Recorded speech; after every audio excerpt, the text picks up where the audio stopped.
উস্তা ভাজিটা কার কাছে কেমন লাগে বলেন তো? আমার কাছে ইদানিং উস্তা ভাজিটা অনেক অনেক বেশি ভালো লাগে। এত কেন বেশি ভালো লাগতেছে আমি নিজেও জানি না।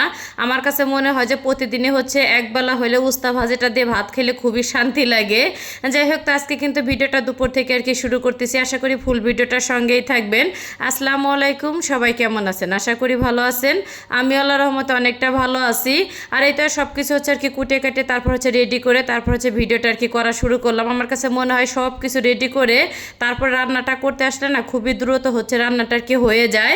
আর এই তো এখানে কিন্তু তেলটা গরম হয়ে আসলে তো উস্তাগুলি দিয়ে দিলাম, আর বেশি করে পেঁয়াজ কাঁচামরিচটাও দিয়ে দিলাম। সেই সাথে স্বাদ মতন একটুখানি লবণ দিলাম আর একটুখানি হলুদের গুঁড়া দিলাম। আর আমি ধুন্দুল ভাজি, ঢেঁড়স ভাজি বা উস্তা ভাজির ভিতরে খুবই হচ্ছে কম আর কি হলুদ দেওয়ার চেষ্টা করি, যেহেতু পেঁয়াজের পরিমাণটা একটু বেশি দেওয়া হয়েছে এর জন্য আর কি হলুদের গুঁড়াটা দেয়া, না হলে দেখা যাচ্ছে একদমই ফ্যাকাশে লাগবে।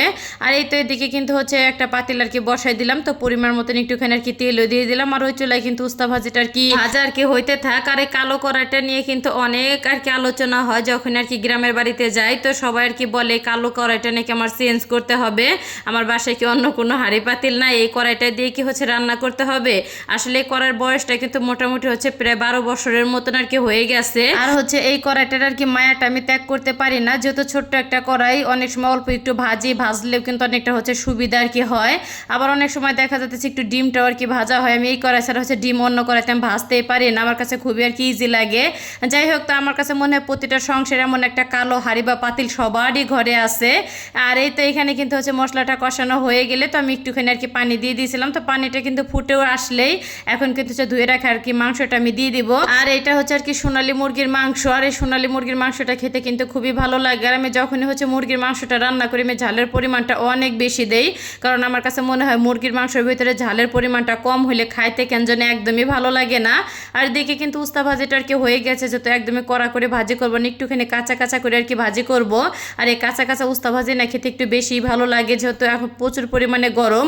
আর যতই বৃষ্টি নামুক না কেন গরম কিন্তু একদমই কমে না বললে হচ্ছে চলে, অনেকটা হচ্ছে ভাবসা একটা গরম। আর হচ্ছে রান্নাঘরে ঢুকলে গরমে হচ্ছে 12টা আর কি বেজে যায় কখন হচ্ছে আর কি রান্নাঘর থেকে বের হব।